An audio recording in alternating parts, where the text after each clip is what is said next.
जय हिंद दोस्तों, आप सबका आपके अपने YouTube चैनल टारगेट सीखो के इस नए वीडियो में स्वागत है। दोस्तों, आज हम लोग हिंदी का एक महत्वपूर्ण टॉपिक पढ़ेंगे जो है भक्ति काल।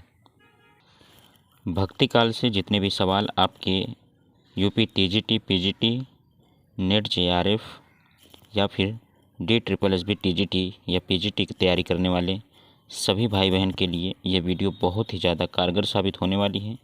वीडियो को अंत तक देखें, आपको इस वीडियो से बहुत ही अच्छा कंटेंट मिलेगा और आपको आपकी परीक्षा में सफलता के चांस और ज़्यादा बढ़ जाएंगे।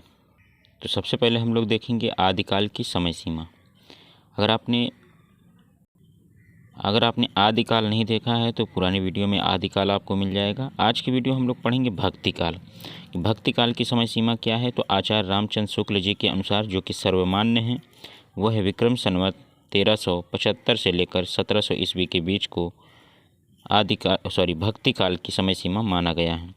ईस्वी में बात करें तो 1318 ईस्वी से लेकर 1643 ईस्वी के बीच को भक्ति काल माना है किसने? आचार्य रामचंद्र शुक्ल ने। और इस मत के सभी लोग समर्थन में हैं और ये मत सर्वमान्य है। समय सीमा के बाद हम लोग देखेंगे आदिकाल के अन्य नाम क्या हैं। तो जैसा कि आप लोगों को पता है कि हिंदी के अलग अलग लेखकों के अनुसार, अलग अलग कवियों के अनुसार भक्ति काल के अलग अलग नाम हैं। तो हिंदी साहित्य का स्वर्ण काल किसने कहा है? तो जॉर्ज ग्रियर्सन ने कहा है भक्ति काल को हिंदी साहित्य का स्वर्ण काल। हिंदी साहित्य का स्वर्ण युग किसने कहा है? तो हिंदी साहित्य का स्वर्ग युग भक्ति काल को किसने कहा है? श्याम सुंदर दास ने कहा। इसके बाद देखेंगे कलात्मक उत्कर्ष का काल किसने कहा है? भक्ति काल को कलात्मक उत्कर्ष का काल किसने कहा? पृथ्वीनाथ कमल कुल श्रेष्ठ ने। और एक नई दुनिया किसने कहा है भक्ति काल को? भक्ति काल को एक नई दुनिया का नाम दिया है हजारी प्रसाद द्विवेदी जी ने। दोस्तों, अभी तक हम लोगों ने देखा भक्ति काल की समय सीमा और इसके साथ साथ भक्ति काल के अन्य नाम किन कवियों के अनुसार क्या रखा गया है। भक्ति काल की व्युत्पत्ति एवं अर्थ अब हम लोग देखते हैं कि भक्ति काल की उत्पत्ति कहाँ से हुई, भक्ति शब्द की उत्पत्ति कहाँ से हुई और इसका अर्थ क्या है। तो मोनियर विलियमसन के अनुसार भक्ति शब्द संस्कृत के भज धातु में कृत प्रत्यय लगने से बना है, जिसका अर्थ है ईश्वर के ऐश्वर्य में भाग लेना। भक्ति का अर्थ है ईश्वर के ऐश्वर्य में भाग लेना। सबसे पहले भक्ति शब्द का उल्लेख कहाँ मिलता है? तो भक्ति शब्द का उल्लेख सबसे पहले श्वेतश्वेतर में के उपनिषद में मिलता है। भक्ति की कोई परिभाषा अगर आपसे पूछे तो क्या बताएंगे? तो भक्ति की परिभाषा है यस्य देवे परा भक्ति अर्था देवे तथा गुरु। ये श्वेतश्वेतर उपनिषद में लिखा है। और श्रद्धा एवं प्रेम के योग का नाम ही भक्ति है। क्या चीज़? श्रद्धा एवं प्रेम के योग का नाम ही भक्ति है। ये रामचंद्र शुक्ल जी का कथन है। इसके बाद हम लोग देखेंगे भक्ति का उद्भव कहाँ से हुआ। तो भक्ति भावना का उद्भव सबसे पहले दक्षिण भारत में हुआ। इम्पॉर्टेंट है, याद रखिएगा, परीक्षा में पूछा जाता है। इसी संदर्भ में श्रीमद् भागवत गीता में एक श्लोक लिखा हुआ है, द्राविड़े चाहम उत्पन्ना जाता कर्नाटके वृद्धिगतः क्वश्चितम महाराष्ट्रे गुर्जरात्रः जीर्वागतः। कि दक्षिण भारत में भक्ति आंदोलन या भक्ति कवियों की निम्न दो शाखाएं थीं। एक थी आलवार शाखा और दूसरी जो हुई नैवार शाखा। क्या है? नैवार। तो आलवार शाखा क्या है, आइए हम लोग इसे देख लेते हैं। बहुत ही डिटेल्ड में ये आपको वीडियो मिलेगी, क्योंकि इसमें हमने भक्ति काल के बहुत महत्वपूर्ण और बहुत ही अच्छे कंटेंट को आपके सामने प्रस्तुत कर रहे हैं। तो आलवार शाखा क्या है? तो तमिल भाषा का एक शब्द है आलवार। इसका अर्थ होता है मग्न या ईश्वर भक्ति में लीन होना। समय क्या है? 9वीं शताब्दी। भगवान विष्णु एवं उनके अवतारों की उपासना की जाती है आलवार शाखा के द्वारा। संख्या कितनी है इनकी? 12 है। इन 12 में एक अंदाल नामक महिला भी थी। प्रथम मोयांग आलवार सोरोयोगिन थे। कौन थे? सोरोयोगिन। और अंतिम तिरुमगय आलवार परकाल थे। जितने भाई बहन यूपी टीजीटी पीजीटी की तैयारी कर रहे होंगे, इस कंटेंट को देखकर उन्हें लग रहा होगा कि हाँ, वास्तव में बहुत ही डीपली ये कंटेंट है। तो अब हम लोग देखते हैं सबसे प्रसिद्ध आलवार कौन थे। तो नम्मान लवार सटकोय या शूद्र राम भक्त थे। आलवार भक्तों के पदों का संकलन कहाँ है तो नालियार, क्या है, नलियार दिव्य प्रबंधन में, तमिल का वेद जिसे कहा जाता है, नलियार दिव्य प्रबंधम। पद कितने हैं, 4000। संकलनकर्ता कौन था, रंगनाथ। और संकलन समय क्या था, 9वीं शताब्दी। दक्षिण भारत की मीरा अगर आपसे पूछ ले कि दक्षिण की मीरा किसे किसे कहा जाता है, तो अक्क महादेवी को दक्षिण की मीरा के नाम से जाना जाता है। इसके बाद हम लोग दूसरी शाखा देखते हैं, नैवार। नैवार शाखा जो कि दक्षिण भारत में है, यह भी तमिल भाषा का शब्द है नैवार। इसका अर्थ होता है समर्पित। और आलवार की बात करें तो उसका अर्थ होता है मग्न। तो और नैनार की बात करें तो इसका अर्थ होता है समर्पित होना। भगवान शिव के उपासक थे इनके भी। संख्या 63 थी। और समय की बात करें 7वीं 8वीं सदी की बात है। प्रथम अनय नैनार थे, कौन, अनय नैनार। अंतिम कौन थे, ईसै ज्ञानियार। और महिला में बात करें तो करईकल्य अम्मैयर। पदों का संग्रह कहाँ हुआ है, तो पेरिय पुराण में हुआ है। संकलनकर्ता कौन थे, सिक्कीसार थे। और संकलन का समय क्या था, 10वीं सदी। भक्ति आंदोलन को उत्तरी भारत में लाने का श्रेय किसे जाता है, तो रामानंद जी को जाता है। इम्पॉर्टेंट, बहुत ही ज़्यादा इम्पॉर्टेंट है। रामानंद जी ने भक्ति आंदोलन को दक्षिण भारत से लेकर के उत्तर भारत की ओर आए। कबीर की निम्न उक्ति प्रसिद्ध है, जो क्या है कि भक्त द्राविड़ी उपजी लाए रामानंद, कबीर ने प्रकट किया 7 दीप नौखंड।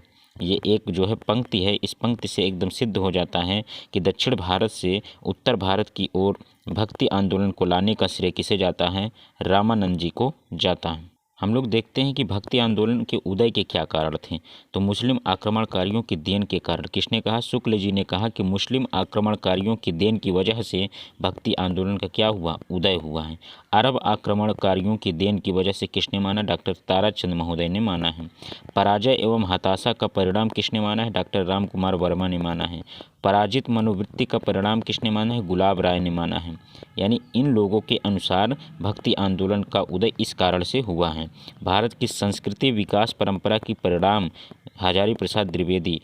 ईसाइयत की देन बेबर एवं कीथ ग्रियर्सन, इन लोगों ने माना कि भक्ति आंदोलन का जो उदय का कारण है वो है ईसाइयत की देन।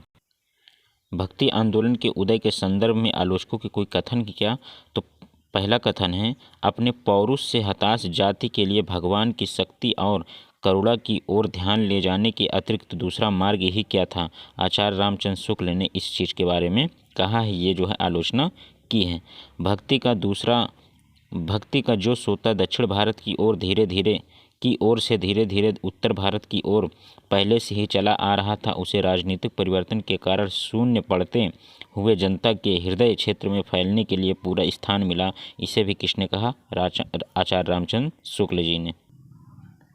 एक आलोचना हम लोग और देखते हैं, वो ये इम्पॉर्टेंट है कि भक्ति आंदोलन भारतीय चिंतन धारा का स्वाभाविक विकास है, हजारी प्रसाद द्विवेदी जी के अनुसार। दूसरा हम लोग आलोचना देखते हैं, पराजय की मनोवृत्ति या तो विषय विलास में लीन करती है या अपने आध्यात्मिक श्रेष्ठता में प्रदर्शन में क्षतिपूर्ति ढूंढने की प्रेरणा देती है, राम कुमार वर्मा। साथियों, इसके बाद हमारा अगला टॉपिक है, भक्ति आंदोलन के नेतृत्वकर्ता कौन थे। तो उत्तरी भारत में रामानंद जी, आप सभी जानते हैं। बंगाल में चैतन्य प्रभु थे। असम में शंकर देव थे। और महाराष्ट्र में वाकरी संप्रदाय। वाकरी संप्रदाय में कौन कौन थे, नामदेव जी का नाम बहुत इंपॉर्टेंट है। नामदेव, पुंडरीक, ज्ञानेश्वर, एकनाथ और तुकाराम, ये लोग महाराष्ट्र के वाकरी संप्रदाय के थे। उड़ीसा की बात करें तो पंचसखा कौन कौन, यशोवंत दास, बलराम दास, अनंत दास, जगन्नाथ दास और अच्युतानंद दास, ये पांचों लोग थे जो पंचसखा के नाम से जाने जाते। उड़ीसा में इन लोगों ने भक्ति आंदोलन की शुरुआत किया था। इसके बाद अगला टॉपिक है हमारा जो कि इम्पोर्टेंट है, भक्ति काव्य जो है, भक्ति काल जो है उसमें काव्य धाराएँ कौन कौन सी थी। निर्गुण भक्ति काव्य धारा और दूसरी थी सगुण भक्ति काव्य धारा। निर्गुण काव्य धारा पहले देखते हैं, इसमें कौन कौन से थे। तो इसमें जो है पहले शुक्ल जी के अनुसार जिन्होंने माना है क्या, ज्ञानाश्री, और राम कुमार वर्मा ने क्या माना है, संत काव्य धारा। किसको, निर्गुण काव्य धारा को। भाषा सदुक्कड़ी थी, मुक्तक छंद था। ठीक है दोस्तों। कवि की बात करें तो कबीर दास जी, नामदेव, रैदास, लाला दास आदि कवि इसमें आते हैं। किसमें, निर्गुण भक्ति काव्य धारा में। अब हम लोग यहाँ देखते हैं सगुण काव्य धारा में निर्गुण में दो भाग थे। एक का नाम क्या था, ज्ञानाश्री, और दूसरे का नाम यहाँ क्या था, प्रेमाश्रय या सूफी काव्य धारा।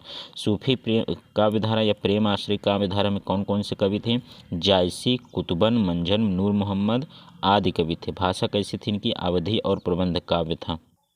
इसके बाद है सगुण भक्ति काव्य धारा। सगुण भक्ति काव्य धारा भी दो भागों में बटी थी, एक था राम भक्ति शाखा और दूसरा था कृष्ण भक्ति शाखा।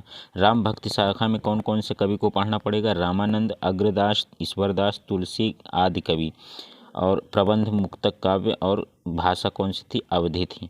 यहाँ हम लोग कृष्ण काव्य धारा की बात करें तो कृष्ण भक्ति धारा की बात करते हैं तो निम्बार्क संप्रदाय, जिसमें निम्बार्काचार्य जी, राधा वल्लभ संप्रदाय हित हरिवंश जी, सखी संप्रदाय स्वामी हरिदास जी, वल्लभ संप्रदाय वल्लभाचार्य जी, चैतन्य संप्रदाय चैतन्य महाप्रभु और संप्रदाय निरपेक्ष मीरा, रस खान, रहीम आदि लोगों को पढ़ेंगे। ब्रज भाषा यहाँ पर थी, मुक्तक छंद। दोस्तों, इस वीडियो में हम लोगों ने भक्ति आंदोलन के महत्वपूर्ण बिंदुओं को और बेसिक बिंदुओं को देख लिया है। अगले वीडियो में हम लोग पढ़ेंगे निर्गुण भक्ति काव्य धारा क्या है, उसमें कौन कौन से कवि हैं, उसमें संत काव्य धारा, सूफी संत काव्य धारा क्या है, किन किन कौन कौन सी विशेषताएं हैं, कौन कौन से वहाँ पे उनके कवि हैं, इन सब के बारे में हम लोग डिटेल से पढ़ेंगे। तो अगली वीडियो अगर आपको चाहिए तो कमेंट करें और वीडियो को लाइक करें। वीडियो का कंटेंट बहुत प्यारा है और इसी तरह हमारे वीडियो को देखते रहिए। अगर चैनल पर नए हैं तो सब्सक्राइब जरूर कर लीजिए, आपको इसकी अगली वीडियो बहुत ही जल्दी मिलेगी। बहुत बहुत धन्यवाद। Thank you so much. Best of luck.